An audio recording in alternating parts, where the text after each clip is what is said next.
I've seen lots of experiences where things didn't go right. Siblings aren't talking any longer. Parents and siblings are frustrated with one another. The estate plan that we put together gets blown up the moment mom and dad are gone because there wasn't communication. In 2000, I started to get questions wrapped around, how do I prepare little Sally for this money? How do I get my kids to communicate on this? And what happens if I just take all my money and split it X number of ways among my X number of children? I always encourage families to not do that, to take a more values-based approach. And so as I continued to dig deeper into it, I very quickly realized that as a practicing attorney, there was no document that was going to address these qualitative concerns.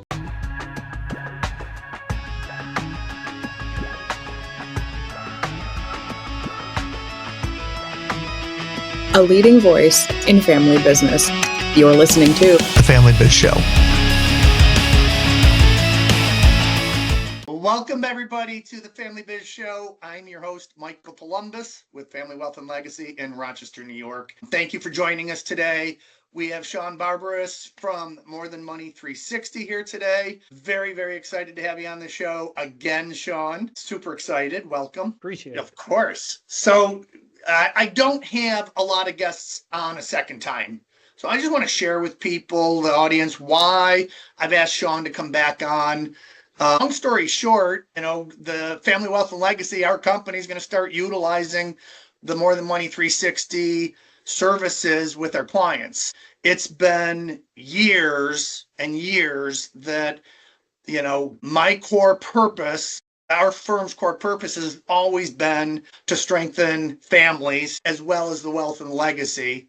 And when we talk about wealth, obviously, we're talking about all forms of wealth, not just the financial wealth. But that first one is the strength in the family. And I've done that through years with books or here, read this or check this out. And Shawn and I have known each other, but the firm that I used to work with, didn't allow us to utilize the services at the time. The new firm is, we do use them. So we're really excited that you are on our reducing legacy risk, part of the flywheel. We have the family business flywheel that we talk about with our clients. And that, when I'm turning that flywheel to keep things moving, I want to talk about legacy risk. And I want to talk about all of the things that More Than Money 360 brings to the table. So I'm really excited about sharing this in a way more in-depth interview with you today than we've done in the past. Would you mind just take a step back and just kind of talk about your journey again? How did you end up doing this? You've been spending 15 years now, but before that, what were you doing? What led to where you are today? And talk about some of the, you've got some enhancements coming out with your software that's Sure. really good, and you've won some awards. Kind of give us an update of all the things that have happened through the years, but again, how did Shawn get to even thinking about family and legacy and all of these things that are more than money? Yeah, no, thank you, Michael. First and foremost, it's great to be with you today. And thank you for having me again. I will say as a firm, we're thrilled to have you all joining us and being officially part of the More Than Money family. So thank you. And better days are ahead. And I'm looking forward to that. So the More Than Money journey has been exactly that. It has been a journey. Take you all the way back. We'll go back to 2000, and my wife and I are both attorneys by profession. We passed the bar exam in 2000. I hung up my own shingle, Law Office of Shawn T. Barberis, and I started drafting documents for a lot of successful business owners. And almost from the outset in 2000, I started to get questions wrapped around, hey, Shawn, how do I prepare little Sally for this money? Hey, Shawn, how do I get my kids to communicate on this? Shawn, what happens if I just take all my money and split it X number of ways among my X number of children? How has that worked historically? And I always encourage families to not do that, to take a more values-based approach. And so that led to a lot of conversations around disincentivizing heirs, certainly, letting them think that wealth is their identity and having that negative impact that our industry has talked ad nauseum about, unfortunately. And so as I continued to dig deeper into it, I very quickly realized that as a practicing attorney, there was no document that was going to address these qualitative concerns, and that I was ill-equipped and, quite frankly, not equipped at all to be able to help the wealthiest families in the country work towards a commonality with the rising generation, a shared purpose, vision, values. So I actually stopped practicing law in 2006 and moved in and started the technology company that now owns More Than Money 360 in 2007. So this is my 18th year officially of working in the family meeting facilitation industry. And so that took me into the industry in that I'm getting asked these questions. I don't know how to answer them. How can I best help my clients? And when I then moved into the family forum facilitation industry, I hired researchers. What are the most successful families doing over 3 generations or 100 years? What do they all have in common? What are the families that didn't succeed? What did they have in common? I mean, it's almost learning what not to do is almost as valuable in life sometimes as learning what to do. So I wanted to learn both sides of the ledger. Lots of research. I went on for an extended period of time. I also asked my researchers to research the legacy governance industry. What's good about it? What's bad about it? What could be done better? And that led me to the conclusion of creating a real process around the best practices of becoming what our industry calls a generative family, succeeding over 3 generations or 100 years, and building a system around that. I was very blessed in the late 2000s and early 2010s. I was able to spend a lot of time with Roy Williams, God rest his soul. And I sent my marketing people out to the Institute for Preparing Heirs, and I would meet with Roy once a month. And if he said it to me once, Michael, he said it to me 100 times. Shawn, legacy is often discussed, yet rarely acted upon. Ask yourself why. And I kept saying, lack of system, process, structure, right, Roy? He's like, yeah. He said, I'm too old to change my stripes. But that's where the industry needs to go. And that's why we coined the term FamTech. We've heard FinTech ad nauseum. Money's important. No one is ever saying it's not. What we're also saying is that the qualitative side is equally as important. And that's why we've service marked and really pushed this FamTech notion of creating technology to build even better families than they are today. Because the family's already great, but how can we make them even better? Because they do face, as you know better than anybody, successful families face, a unique subset of challenges. And oftentimes they don't even know that they're facing those challenges and what those challenges are. So, the world that you live in and that we, talk about is educating families about, these challenges and risks that they don't even know about at this point. And that's why we've always taken what we refer to as an education-based marketing approach. We use research and all the great research from all the great researchers in our industry. And there's many. We don't need to name all their names. They're outstanding. And so we share that research to paint the picture. We let the research paint the picture as to here's what happens when you address the qualitative. Here's what happens when you don't. And so we built system, process, and structure through research. And we went to market late 2009, early 2010. And it was a paper-based platform. And the older generations said, Shawn, where have you been all my life? The younger generations, I don't think they've stopped laughing at me yet. Paper? You want me to do something on paper? So that's when we started to build the first version of More Than Money 360. As you well know, we just now launched the 7th version of More Than Money 360. As you mentioned, for the first time last year, we were nominated for the Family Wealth Report. You asked about awards. We were nominated for innovative client-facing technology, and we won that. This year, we're actually nominated for 5 categories. The awards banquet, I think, is up at the Mandarin Oriental next week, May 8th, or 2 weeks from now, whatever it may be. So we'll see how we do this year. But last year, nominated for 2, won 1, and this year, nominated for 5, and fingers crossed. Congratulations. Congratulations. It's been a team effort. And that's really what all this is about. This is a movement. This is a qualitative movement within the quantitative world. And when I started in 2007, I got laughed out of the room by a lot of people. Shawn, people don't want this. Shawn, you can't build a business around this. Okay? And so I heard that a lot from 2007 to about 2015. The tide started to change.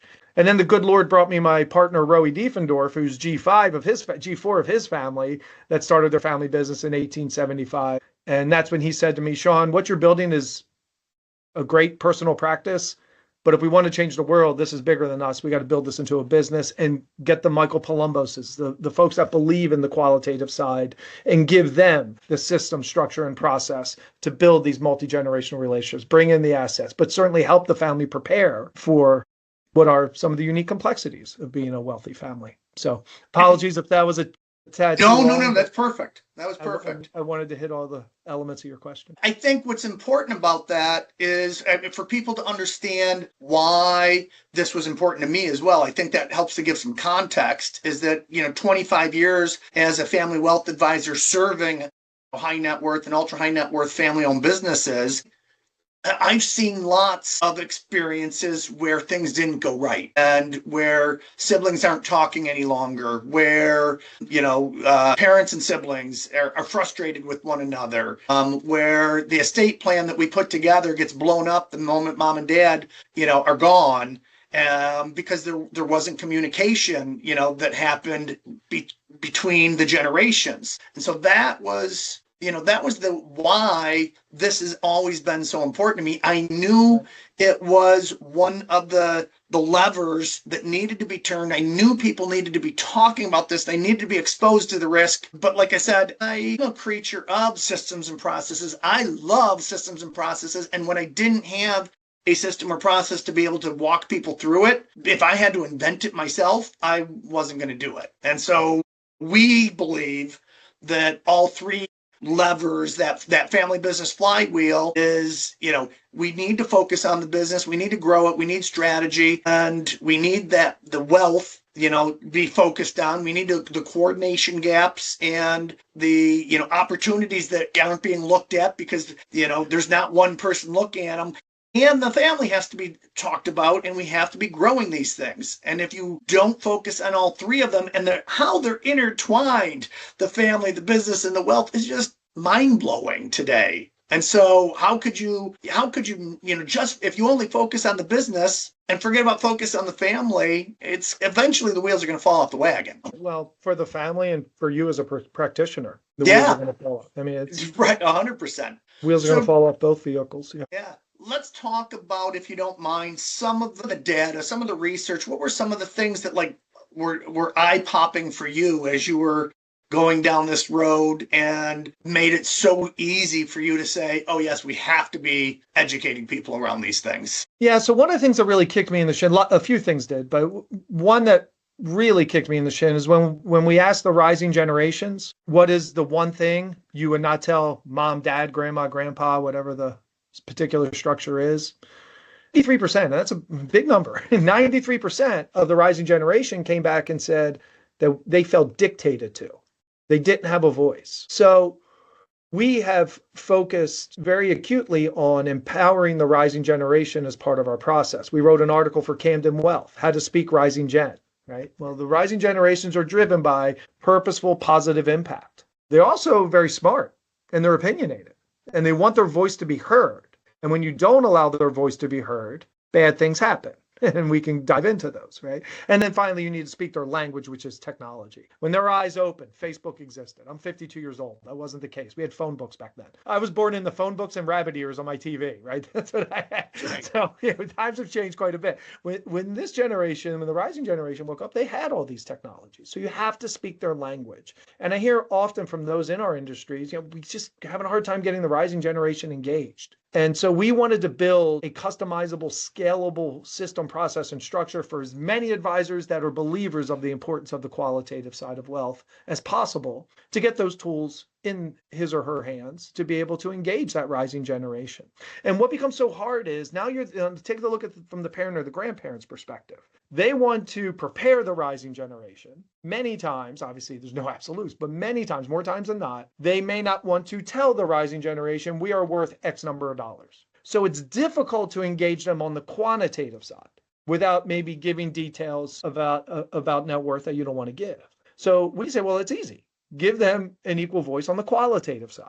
We're talking about communication. We're talking about core values. We're talking about family legacy. We're talking about gratitude, philanthropy, governance. We're not talking about the dollars and cents. And so when we give the rising generation an equal voice on the qualitative side, that has been very empowering and certainly has been great at getting the rising generation really engaged and excited about our process. So that's one of the first pieces of data that really kicked me in the shins. And it made me realize early on that this process was never about grandma, grandpa, mom, dad.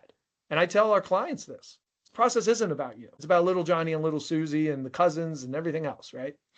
And it made me realize that very early on. And certainly that piece of data is one of many that kicked me in the shins, but that one maybe being the most prominent. One of the things you mentioned earlier that you spent time with Roy Williams, and in Roy's and Vic's, research, they came back with some data that I think is really pertinent to talk about. You know what I'm talking about? Why families don't the shirt sleeves to shirt sleeves in 3 generation, or from stalls to stars to stalls, which it's pervasive around the world. So whether it's real or not real, we still talk about it.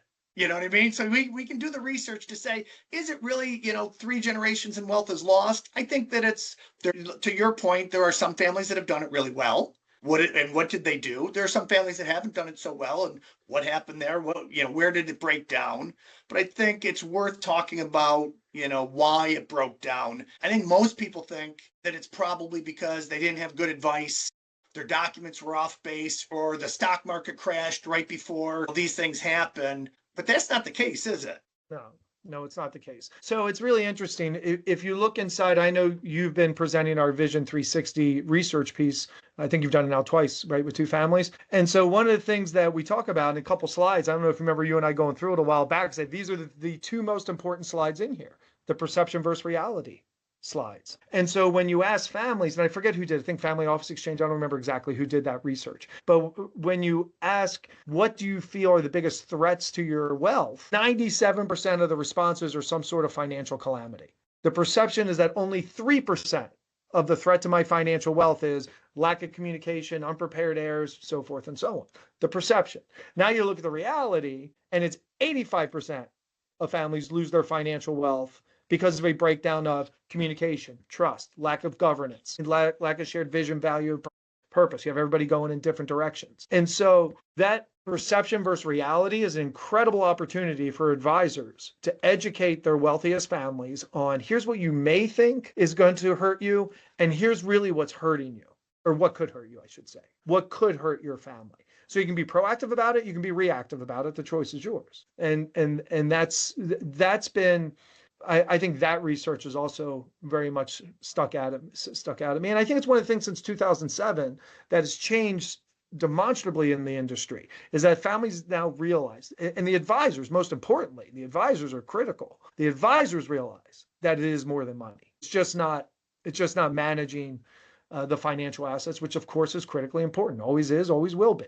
All we're saying is that there's more to it, and that qualitative side. And if you want to, we were on the Ultra High Net Worth Institute for a while, and you look at the work that they did on the 10 domains of family wealth and Grubman, and the great work they did at the Institute.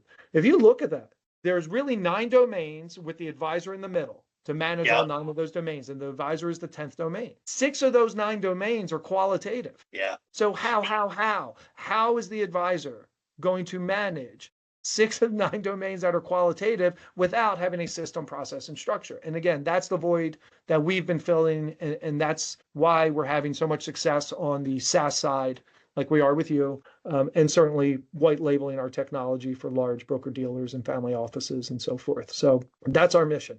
That's our mission. Those pieces of research really stood out to me about being dictated to, the perception versus the reality. Those pieces really stuck out. Yeah. The relation that you just talked about drew something out of me. When I talk with family business owners and we talk about, why they're stuck, what are the bottlenecks in their business at any given time?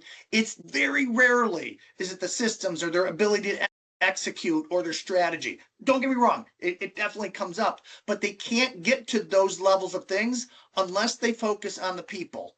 And when they're focusing on the people, it's all about culture. And culture is all about values and purpose. What is our big, why do we exist beyond money? And when we can do that inside of a business, it starts to make sense, and the business grows because the people grew. Well, guess what? Same thing happens inside of the family.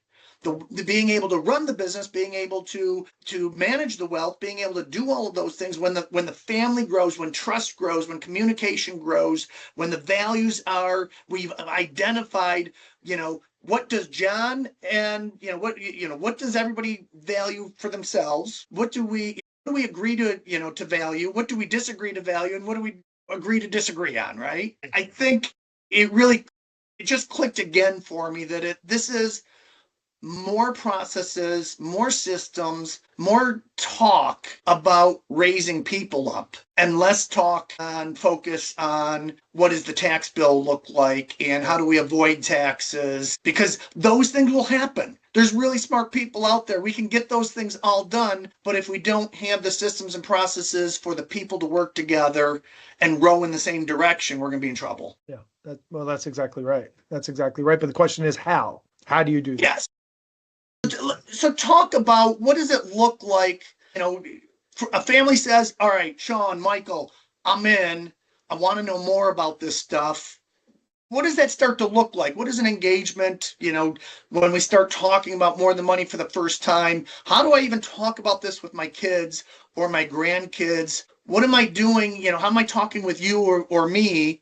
How would somebody do that? What does that look like? So we engage on a lot of different levels. So we have our More Than Money Advisory, which is our company that works directly with families. Family gets referred to us, whatever it may be. It's been an evolution of my personal practice that Rowie convinced me, God love him for it. Shawn, this is bigger than all of us. Let's go change the industry. And so from an MTM advisory side, we have a number of research educational pieces that we go through with the family. We will certainly at the beginning do the Vision Light that you and I have been talking about, which again, as you well know, presents a lot of research and really lays out some of the unique challenges that successful families are confronted with.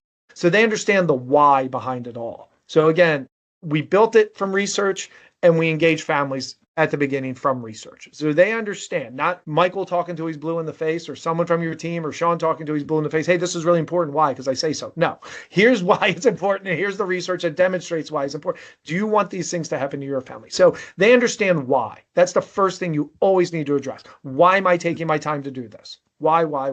Then you need, second step is you need to begin with the end in mind. So we're going to build a curriculum. We're going to build a project. Call it what you would like to take your family through to improve one of the 5 pillars of multi-generational success that we talk about: communication, core values, family legacy, gratitude and philanthropy. We kind of count as one, and then governance. So let's just take an example that they're working on communication. We identify their social styles, their appreciation styles, whatever it may be. And so we will gather this data prior to walking into the family forum. But we begin with the end in mind saying, okay, what is it you want your family to do? We want to communicate better. Okay, great. So we know that's the goal. Then we work backwards and we build the project and the curriculum to help them achieve that initial outcome criteria. And one thing we say to our clients all the time, this is a process, not an event. The various pillars will stack upon each other. We believe communication is the most important. It's the lifeblood of a successful wealth transfer. The other pillars are not nearly as effective unless we have a family communicating at a very high level about really what are sensitive topics. That's not easy to do. It's hard. So that communication piece is certainly critical as we move forward. And certainly I think one of the places where we start the most. But to answer your question, how do we engage the family? Education, certainly. Showing them that we have a process that will get them to their end goal when we begin with the end in mind. So that's how we go through it. Really a 3-step process. Research, education, begin with the end in mind, present the structure and curriculum of customized of here's how we're going to get your family to end in mind that you have, that outcome criteria, that goal that you would like to achieve with your family as we capture the family voice and the family life experiences and so forth. So that's how we would go. Love it. You talked about the 5 pillars. If you wouldn't mind, just let's go through them a little slower and just talk about what that looks like in each of those pillars and why they're important and why you've designated those as the 5 pillars. Sure, absolutely. Well, it all goes back to research.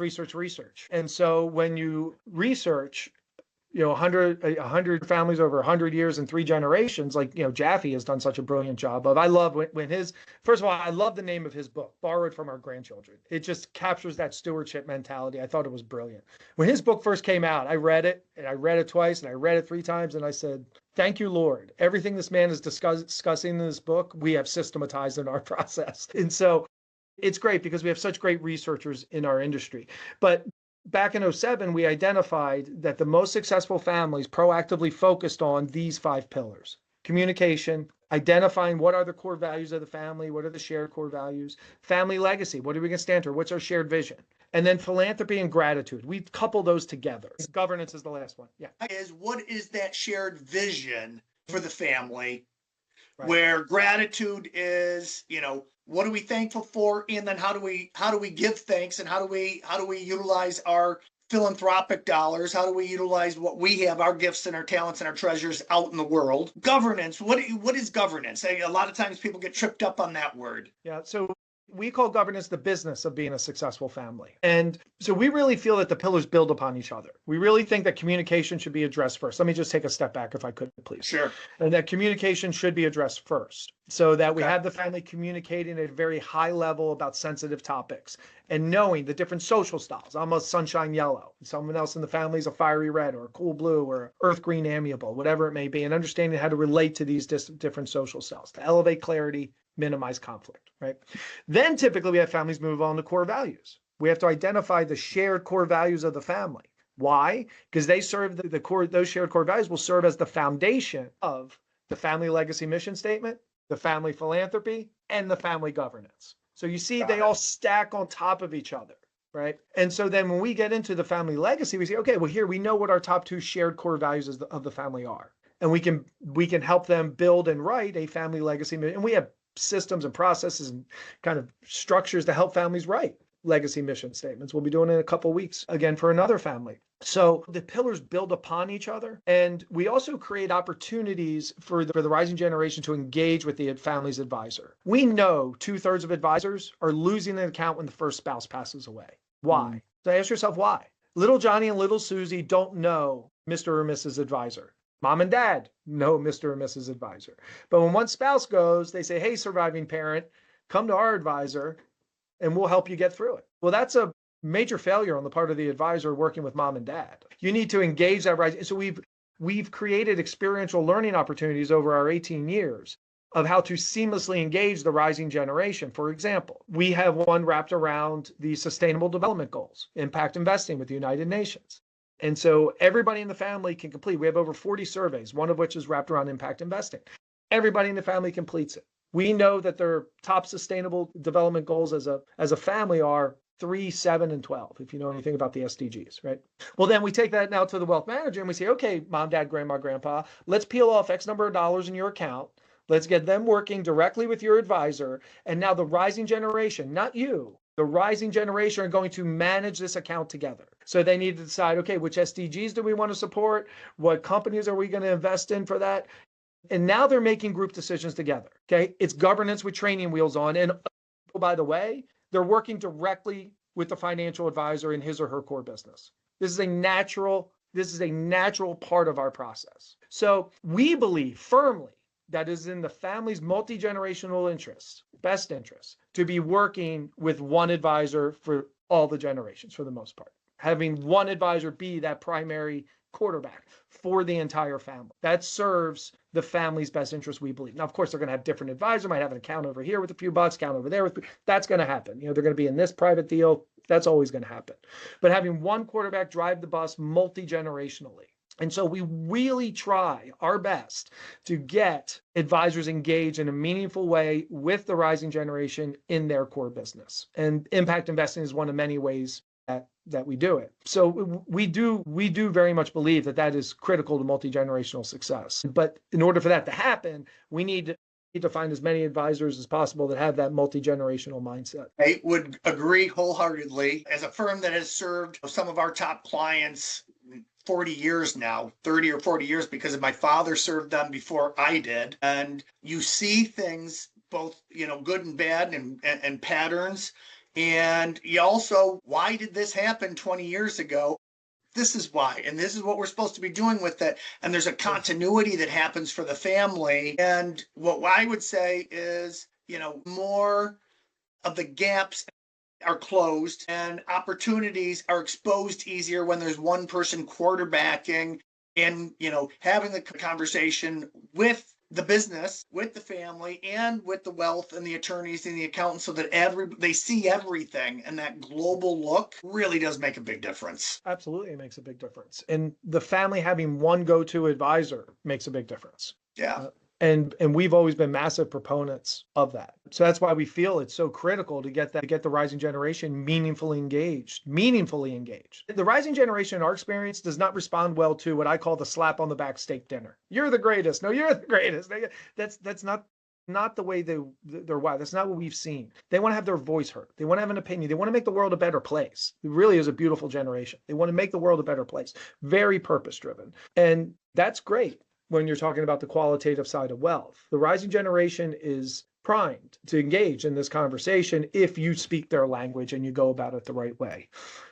So that's been critical to our success. Great. Is it all right if we introduce the 6 laws of family advancement and sustainability and talk about some of the things that when we're engaging with clients and families, we've got the 5 pillars, but there's also, you call them the 6 laws of family advancement and sustainability. I think it's worth sharing some of that with people. Absolutely. So one of the things that we did during the initial research is identify why families were having a tough time succeeding over multiple generations. And so when we did that, they were all negative. Which is lack of communication, lack of trust, right? They're all just not very positive. So we flipped that on its head and said, how can we not? Because I don't want this to be a negative presentation. I want it to be a positive presentation. And so much of Wealth 3.0 talks about coming at this from the negative. It's so funny because that's the way we approached it a while ago. So when we talk about the 6 laws of family advancement and sustainability, we're really taking some of the negatives that families that did not succeed and what they did and did not do well. But first of all, you have to have meaningful communication. That's the key word. I remember talking with years ago. I remember talking with a patriarch of a family, and he was out of Texas, and he had 3 boys. And I said to him, do you have meaningful conversation? Do you really sit down and talk to your children about what's important, what it is you want to accomplish? He's like, yeah, not really, but we do talk about the Dallas Cowboys a lot. And I said, okay, so that's commonality. That's great. Love it. But, we need meaningful communication. What is the purpose of this wealth? What is their role in this wealth? You don't have any of those conversations. Those are the conversations families need to have in a structured way. So that certainly is one of the big ones, is elevating meaningful communication. The other one that we've seen is, we call it the destructive mentality of entitlement. What can the money do for me, over an attitude of gratitude? How can I help the world with the money? And creating a balance between that. We're not telling wealthy families not have nice things. We're not telling wealthy families don't live a great life. We're not telling them don't fly private to the fill in the blank place and stay at a 5-star resort. We're not saying that. Then we need to balance it with gratitude. And when we talk about the experiential learning, I know we talked a little bit around impact investing. One of the other, specifically to this topic about elevating gratitude within the family, one of the things that we've been doing for years, well over a decade, is we coined the term active gratitude.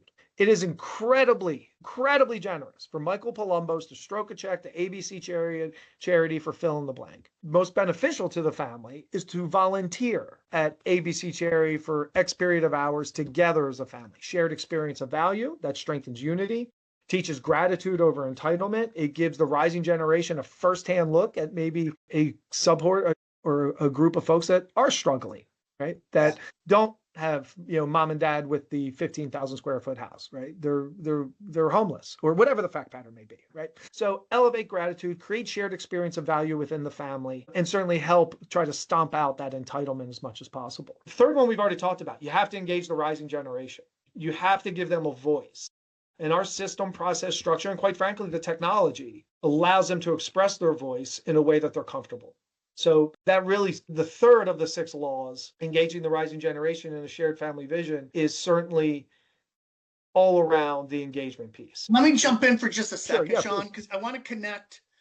When we're talking about the gratitude and philanthropy, one of the things that I have firmly believed, and I've seen it, is that one of the nice parts about philanthropy is that, yes, you get gratitude out of it because you see the impact when you're actively doing these things. But it's also, I don't remember whether I don't think I coined this. I'm sure somebody else did, and I just don't remember who said it. But the philanthropy is a sandbox for entrepreneurship. And what I mean by that, when I say that, is that it's, I can't take my 9-year-old or my 12-year-old or my 16-year-old and put them into roles that are meaningful inside the business.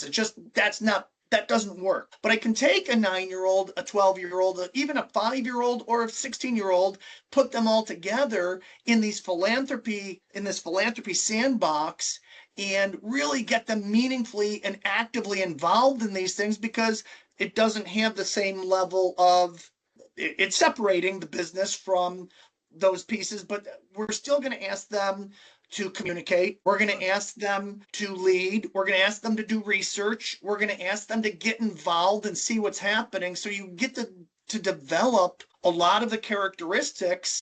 If you've got 3 cousins working together, they're going to have to compromise because they're not all going to be, thinking exactly the same. It's just a really wonderful way. And it does both there, engaging that rising generation and putting them together and preparing them for what's going to happen down the road without them saying, oh, you're teaching me how to be a leader. I don't want, you see what I'm saying? It's kind of like under the radar, I would say, a little bit. No, for sure. I agree with you entirely. I think it's an astute way to look at it. So number 4 was always around being intentional. Nothing happens by happenstance. You have to intentionally focus on the qualitative, which takes you into the 5th law, family advancement, sustainability. Intentional focus. You have to focus on the qualitative. And then finally, want to elevate transparency and trust. We live by the motto that transparency breeds trust, and it's human nature.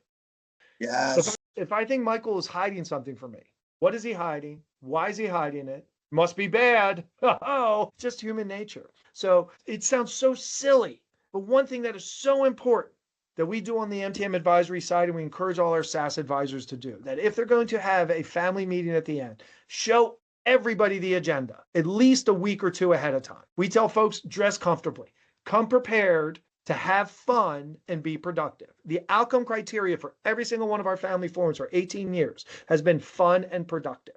We can have a few laughs, have a few smiles, get even better together as a family, because these are already great families. They've had success. How can they get even better together? Michael Jordan had a coach. LeBron James had a coach, right? So folks need some guidance, structure, and process to take that next step on the ultra high net worth side from a qualitative perspective. And we're here to help advisors do that. We're here to help families do that. And that is everything that the More Than Money mission is about. And the more hands we get on the flywheel, the better, just like certainly with Family Wealth and Legacy. And congratulations on all your success. It's been great. I've known you a long time, Michael. I'm very happy for you. Thank you. You talk, I want to go back, and systems and processes are put in place with More Than Money. This has been really important to me for years.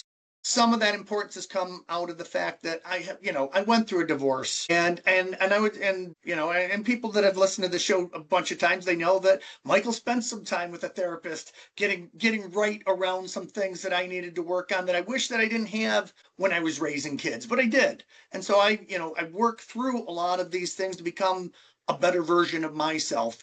One of the things that we did, I've introduced some of these ideas and concepts with the family. We did a family, the whole 25 of us went through and did a disc profiles, and we had somebody come in and facilitate it. And I will tell you that the family was resistant when we started. They did not think that this was going to be great, but then they were like having all of these aha moments about that's why Michael, or that's why why Grandpa or Mimi does, the things that they do and the whatnot. And they really, really appreciated it. But I'll go back and say that it was wonderful and fantastic, but I had no system or process for what's next. They didn't have a way of designing a curriculum. Guess how many more meetings like that we had? So I'm very excited. We're going to be utilizing this within our family as we figure it out. I just got to figure out who's going to facilitate, because it can't be me. We have 23 facilitators. We're happy to help you. Don't worry about that. So one of the things that I think is also important is that you have a way of helping families decide on what curriculum, what path to go down first. I think it's worth talking about it.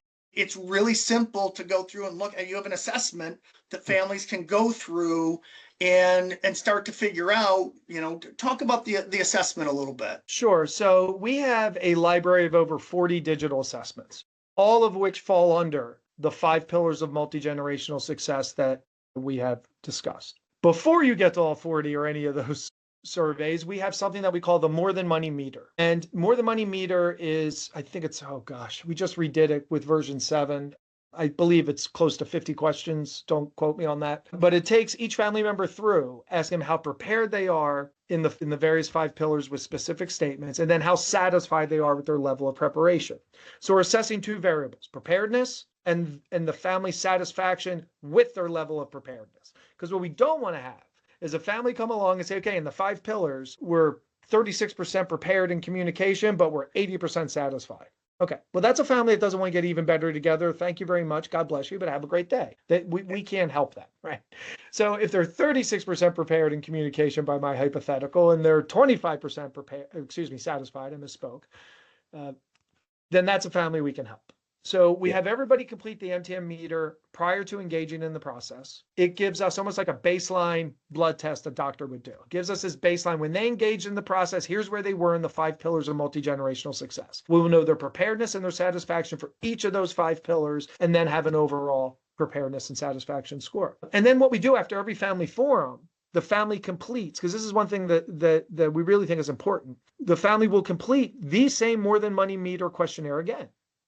And it'll be 6 months later, or whenever the first family forum is. And then what we're able to do is compare that second set of results with the first set of results and say, okay, we had a percentage increase here. Here's how we feel on our preparedness side. Here's how we feel on our satisfaction side. So we can, quantify, okay, you're not going to hear that word come out of my mouth often, quantify their percentage of improvement, while also identifying continued areas in need, much like a financial plan. So in the financial plan, if you're looking out and saying, this is where I'm supposed to be 10 years from now, you can pull out that PDF copy of the financial plan that was written 10 years ago and say, in 2025, here we are, 2025, we did this plan in 2015. In 2025, where am I supposed to be asset-wise? Where am I supposed to be all these, in each of these different areas, insurance and risk and whatnot, and my tax bills. And now I can look at it and say, am I on track with this? And to be able to do that on the quantitative, on the qualitative side, is just really, really fabulous. We do it in our businesses, so the family businesses, we put together a strategic plan that says, here's what our 1, 3, 5, 10-year goals are. And we're tracking to see, are we, on track on our 3-year goal, our 3-year highly achievable goal? Are we on track for our BHAG? Are we moving in that right direction? And now you can do the same thing around areas like values and communication and gratitude. That's fabulous. Yes. That's one of the reasons why the More Than Money Meter, it means a lot to me. And I think that the people that go through and take that and to see where they're at and get that baseline, it's a very powerful It's human tool. nature. I mean, people want to know, how am I doing? Am I getting better? Is all this worth it? Right? Lord Melvin said, we cannot improve what we cannot measure. So our More Than Money Meter is exactly that. It's our opportunity to measure where they are in the 5 pillars from preparedness and satisfaction perspective, and then stack them on. We have families been taking the MTM meter 7, 8 years. Now we can see from the beginning to now how they've improved and where they need to continue to focus, because families' needs, better than anybody, they evolve over time. Yeah. Any parting words, anything that I haven't asked you that I should have? Oh, this was great. You're always well prepared and on point, Mr. Palumbos. You're doing great. Thank you. Thank you for having me. I do appreciate it. It's good to be back on. It's been a while. And it was a very good conversation. I can't wait to share this with people. For those of you who are interested to want to learn more about this topic, you just come and check out the FamilyWealthAndLegacy.com website. You reach out to either Shawn or myself on LinkedIn. No problem doing those things. Shawn, matter of fact, what is your website? Sure. It's just www.morethan60.com. That is our client site. Our advisor site, where folks go to SaaS and learn about the SaaS packages, is www.aspida, SPIDA60.com. My grandfather, my namesake, was born in Sparta, Greece. And if you research the Spartan warrior, they deem their shield, not their spear, as their greatest weapon, because it protected them to fight for their family another day. Aspida is the Greek word for shield. So it was my way of honoring my grandfather, but also helping families protect themselves to fight for another generation. A little bit different than the Spartan warrior, but certainly that's our mentality. Well, thank you everybody for joining us. My name's Michael Palumbos with Family Wealth and Legacy in Rochester, New York, and you've been listening to the Family Biz Show. Can't wait to have you on a future episode and listen in and learn with us. Thanks again, everybody. Have a great day. Don't miss an episode. Subscribe now on Apple Podcasts, Spotify, or wherever you listen to podcasts.